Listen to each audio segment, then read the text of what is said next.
Hello বন্ধুরা, কেমন আছেন? আশা করি সবাই ভালো আছেন। তো আজকে আমি বানাবো কলিজা ভুনা। তো কলিজাটাকে দেখুন আমরা ছোট ছোট করে কেটে নিয়েছি। তো কলিজাটাকে গরম জল দিয়ে 2 থেকে 3 বার ধুয়ে নেব। তো প্রথমে আমরা গরম জলটা করে নেব। এবার দাও, ছোট জল দাও। তো আমরা কলিজাকে গরম জল দিয়ে ধোয়ার জন্য প্রথমে জলটাকে গরম করে নেব ভালো করে ফুটিয়ে। তো আমাদের জল গরম হয়ে গেছে, জলটা নামিয়ে নেবো এবার। তো বন্ধুরা, আমাদের কড়াই চাপে দিয়েছি, আর ওদিকে ছোটু আমাদের কলিজাটাকে ভালোভাবে ধুইবে। প্রথমে ঠান্ডা জল দিয়ে একবার ধুয়ে নেবে, তারপরে 3 বার গরম জল দিয়ে ভালো করে ধুয়ে নেবে। তো প্রথমে আমরা কড়াই চাপে দিয়েছি, এবার দিয়ে দেবো তেল। তো বন্ধুরা, আমাদের তেল গরম হয়ে গেছে, এবার দিয়ে দেবো পেঁয়াজ।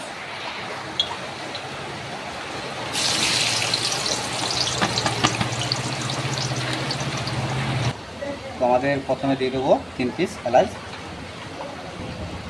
আর কাবাব চিনি, 1 পিস স্টার। এবার দিয়ে দেবো লবঙ্গ, এবার দিয়ে দেবো তেজপাতা, এবার দিয়ে দেবো দারচিনি। তো আমাদের পেঁয়াজ দেখুন লাল করে ভাজা হয়ে গেছে, এবার দিয়ে দেবো আদা রসুনের পেস্ট, এবার দিয়ে দেবো আদা রসুন বাটা,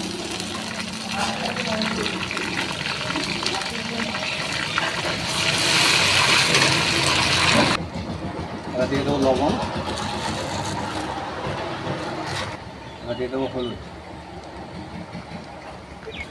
এবার দেবো একটু লঙ্কা গুঁড়ো, এবার দিয়ে দেবো জিরে গুঁড়ো,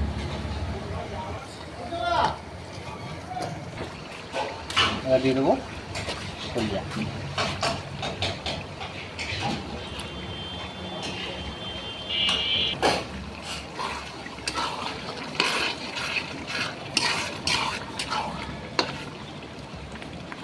ওটা এই গরম মশলা দেওয়া হয়ে গেছে। তো মাংস কলিজাটাকে এভাবে যত নাড়বো তত ভালো হবে।